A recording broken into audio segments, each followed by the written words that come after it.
Time. मैंने देखें agriculture किया, हमारा एग्रीकल्चर बेस्ड मींस के कंट्री है, हमारी इकनॉमी इस पे चलती है। लेकिन मुझे कोई मींस कि अभी मैंने 2-3 माह हो गया मैं जॉब ढूंढ रहा हूँ, मुझे जॉब ही नहीं मिल रही। तो अभी मैं मजबूरन कहना तो नहीं चाहिए, लेकिन ना हमारे मुल्क का कोई खाता नहीं रहा, तो अभी मजबूरन मैं भी ऑस्ट्रेलिया के लिए अप्लाई कर रहा हूँ। जो इंडिया है ना, वो सॉफ्टवेयर बेच के इतना पैसा कमा रहा है जितनी हमारी टोटल पाकिस्तान की जीडीपी नहीं है, ठीक है ना। तो आहिस्ता आहिस्ता पाकिस्तान ज़रूर आ रहा है इस तरफ, और उम्मीद भी की जा सकती है आईटी सेक्टर जो है हमारा आने वाले वक्त में ग्रो करेगा। लेकिन मुझे लगता है कुछ वेट करना पड़ेगा हमें इसके लिए, तो इंशाल्लाह हम बहुत आगे जाएंगे इंशाल्लाह। चंद्रयान 2 की तरह ना हो, चंद्रयान 3 कामयाब हो, और क्योंकि वाकई उन्होंने ये बड़ी अचीवमेंट होगी और इंडिया जो है वो चौथा मुल्क बन जाएगा चाइना के बाद, तो जो चांद पे इस तरह के मिशन भेज रहा है, तो वो फुली के बेहतर हो उसके लिए भी, और हमें भी खुशी मिलेगी कि चले साउथ एशिया में कोई एक कंट्री तो आगे जा। अस्सलाम वालेकुम, नमस्ते, सत श्री अकाल, मैं हूँ सनाम। जब नाज़रीन, इंडिया ने फ्रांस की सैटेलाइट लॉन्च करने का एग्रीमेंट साइन कर लिया है।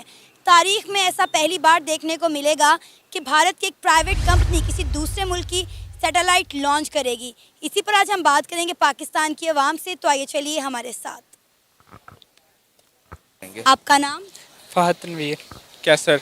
क्या करते हैं फ़हद? मैं अभी फ्रेशली ग्रेजुएट हुआ हूँ पीर मेरल शहरी एग्रीकल्चर यूनिवर्सिटी से, रावलपिंडी से बेसिकली। तो मैंने बीएससी एग्री साइंसेस पढ़ा है एग्रीकल्चर में, तो मेजर मेरा एंटोमोलॉजी था। ज़बरदस्त। और आप? मैं मेडिकल बिलिंग की जॉब कर रहा हूँ, यूएसए बेस्ड कंपनी। तो इट्स बीन 1.5 years, तो फ़िलहाल तो वही जॉब चल रही है। चलें, अच्छी बात है, कुछ ना कुछ करते रहना चाहिए। अच्छा, मुझे बताएं, अगर हम पाकिस्तान के और इंडिया के साइंस और टेक्नोलॉजी का कंपैरिजन करें तो क्या आप मेजर फ़र्क देखते हैं दोनों मुल्कों के दरमियान? जी, बहुत ज़्यादा फ़र्क है। इंडिया का अगर देखा जाए तो इंडिया हमसे काफ़ी आगे है मेडिकल की फील्ड में भी, और इसके अलावा अभी जैसे आपको रिसेंट पता है उन्होंने सैटेलाइट भी वो लॉन्च किया था, चंद्रयान 3। जी जी बिल्कुल। तो उसके अलावा भी इंडिया आईटी में हमसे बहुत आगे है। आप ये देख लें कि जितना भी ये गूगल के सीईओ बैठे हैं या जितने भी सीईओ हैं मोस्टली इंडिया के हैं। तो पाकिस्तान का मेन के इंटरनेशनल लेवल पे वो भी नहीं है सिस्टम। तो एग्रीकल्चर में भी इंडिया, मैंने एग्रीकल्चर पढ़ी है तो इंडिया बहुत आगे हमसे, वो उन्होंने बहुत से मतलब ब्रीड उन्होंने की हैं जनरेट, और पाकिस्तान बहुत पीछे है ओवरऑल अगर देखा जाए तो।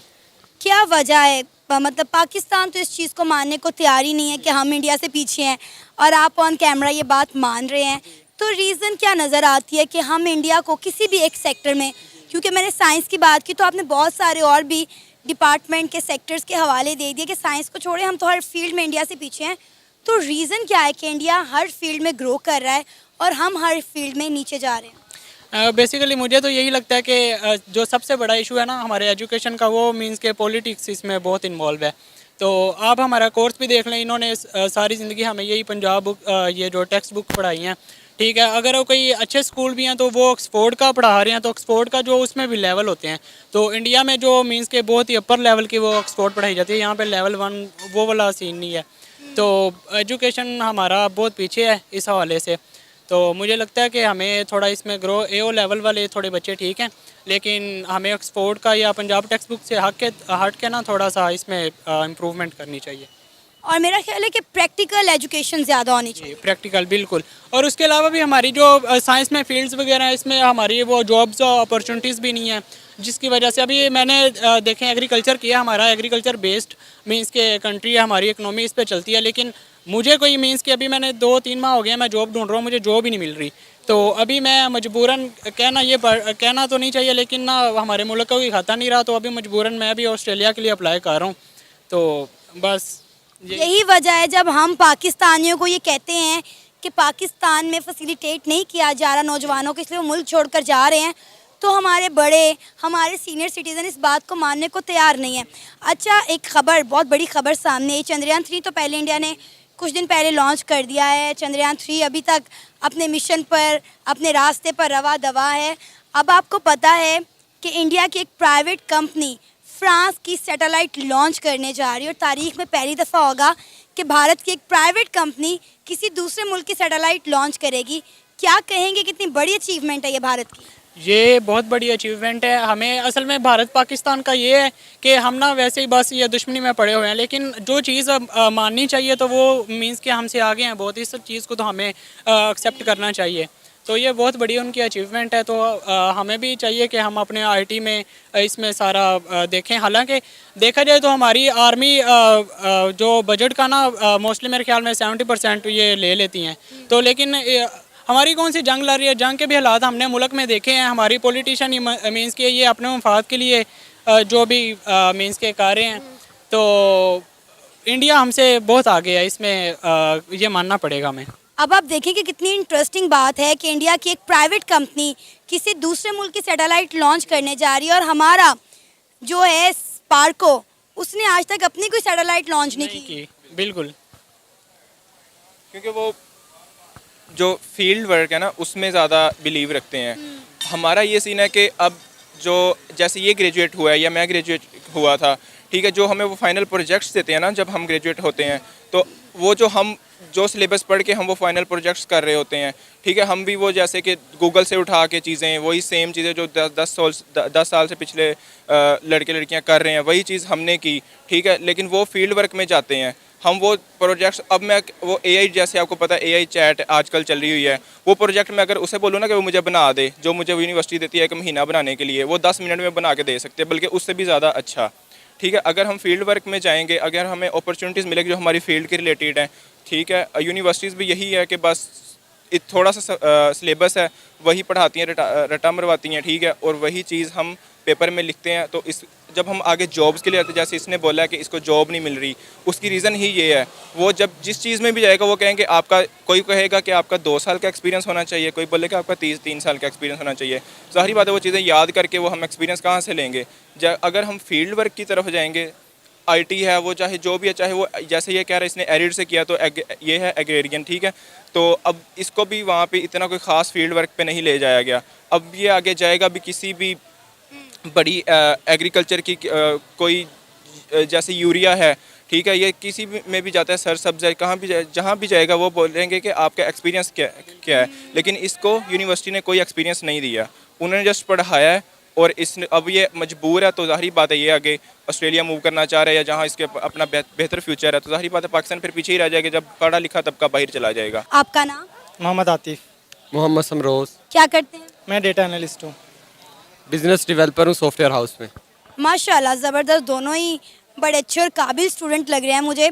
अच्छा, आज हम जिस मुद्दे पे बात कर रहे हैं वो ये है कि इंडिया की एक प्राइवेट कंपनी फ्रांस की सैटेलाइट लॉन्च करने जा रही है। मतलब कितनी बड़ी अचीवमेंट है। पहले ही वो ऑलरेडी साइंस एंड टेक्नोलॉजी में पाकिस्तान से कई गुना आगे निकल चुके हैं, और अब भी एक इंडिया की प्राइवेट कंपनी सैटेलाइट लॉन्च करने जा रही है, वो भी फ्रांस की, किसी दूसरे मुल्क की। और हमारा साइंस का जो डिपार्टमेंट है स्पार्को, वो अपनी खुद साख्ता एक भी सैटेलाइट लॉन्च नहीं कर सका। जी देखें, पहले तो इंडिया को मुबारकबाद देता हूँ कि वो अभी उन्होंने चंद्रयान 3 भी भेजा है स्पेस में, तो बेहतर है कि वो हमारे एशिया में भी, साउथ एशिया में एक कंट्री जो बहुत आगे जा रहा है। तो पाकिस्तान भी इंशाल्लाह इस तरफ ग्रो कर रहा है और हम भी बहुत तेज़ी से इस तरफ जाएंगे। पाकिस्तान ने भी अभी तक तो लॉन्च नहीं किया अपनी पर्सनल स्पेस, ना ही हमारे पास कोई स्पेस स्टेशन है, लेकिन इंशाल्लाह मैं उम्मीद करता हूँ कि मुस्तकबिल करीब में पाकिस्तान जो है वो अपनी सैटेलाइट भी लॉन्च करेगा और यहाँ पर एक स्पेस स्टेशन भी बनेगा इंशाल्लाह। सर, आप ये उम्मीद कैसे कर सकते हैं जबकि हमारे साइंस एंड टेक्नोलॉजी के एक्स मिनिस्टर फवाद चौधरी का कहना है कि जब चाँद यहाँ से नज़र आता है तो इतने पापड़ बेल कर, इतने पैसे लगाकर चांद पर जाने की क्या ज़रूरत है, और आप लोग उम्मीद लगाए बैठे हैं इस चीज़ की कि हम भी कोई स्पेस स्टेशन बनाएंगे, सैटेलाइट लॉन्च करेंगे। देखें, ये तो फवाद चौधरी से आप पूछे ना कि वो इस तरह की बात क्यों कर रहे हैं। वो भी एक एक्स मिनिस्टर रह चुके हैं, तो उन्हें पहली बात तो ये कि इस तरह की बयानबाजी नहीं करनी चाहिए। बाकी आईटी सेक्टर में मैं खुद भी हूँ और माशाल्लाह से ये बहुत अच्छी तरह से ग्रो कर रहा है। सॉफ्टवेयर डेवलपमेंट काफ़ी बेहतर जा रही है और इसमें एक जो है ना पीक नज़र आया है। और इस वक्त जो गवर्नमेंट ने इकदाम किए हैं, ख़ास तौर पे जो है ना अभी आईटी इंडस्ट्री में जो कुछ हो रहा है, तो मेरे ख्याल से हम बहुत जल्दी उस तरफ जाएंगे और ये सेक्टर भी बहुत इंशाल्लाह आगे जाएगा। सर, आप क्या कहेंगे? मैं इसके अंदर एक चीज़ असल में ऐड करना चाह रहा था कि जो इंडिया है ना वो सॉफ्टवेयर बेच के इतना पैसा कमा रहा है जितनी हमारी टोटल पाकिस्तान की जीडीपी नहीं है, ठीक है ना। तो आहिस्ता आहिस्ता पाकिस्तान ज़रूर आ रहा है इस तरफ और उम्मीद भी की जा सकती है आईटी सेक्टर जो है हमारा आने वाले वक्त में ग्रो करेगा, लेकिन मुझे लगता है कुछ वेट करना पड़ेगा हमें इसके लिए। तो इंशाल्लाह हम बहुत आगे जाएंगे इंशाल्लाह।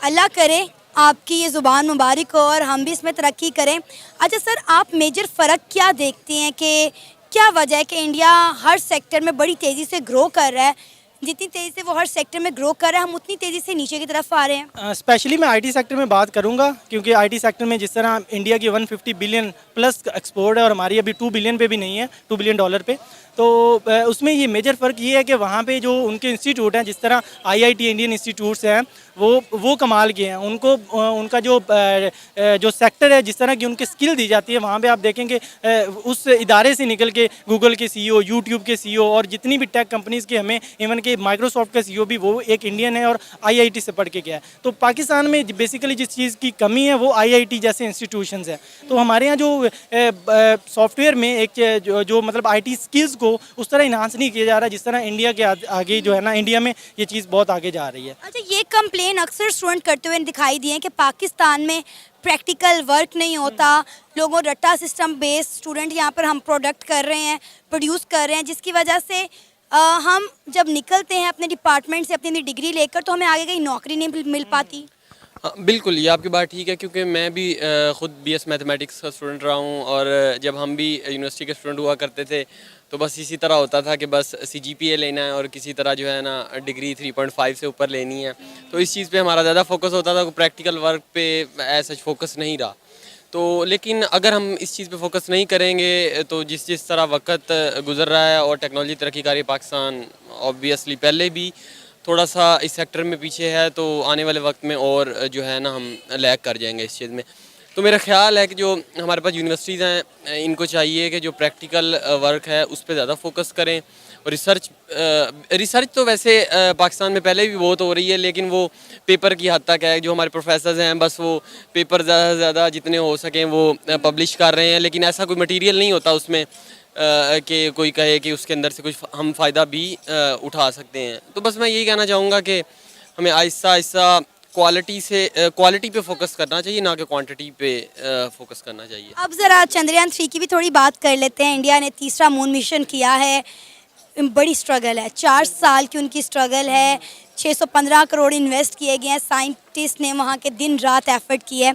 क्या लगता है कितने % चांसेस हैं कि वो कामयाब हो पाएगा, क्योंकि अभी तक वो सक्सेसफुली अपने तमाम मराहिल तय करते हुए जा रहा है? देखिए, चंद्रयान 2 को भी मैंने देखा था जिस तरह वो गया था, तो होपफुली कि वो चंद्रयान 2 की तरह ना हो, चंद्रयान 3 कामयाब हो। और क्योंकि वाकई उन्होंने ये एक बड़ी अचीवमेंट होगी और इंडिया जो है वो चौथा मुल्क बन जाएगा चाइना के बाद, तो जो चांद पे इस तरह के मिशन भेज रहा है।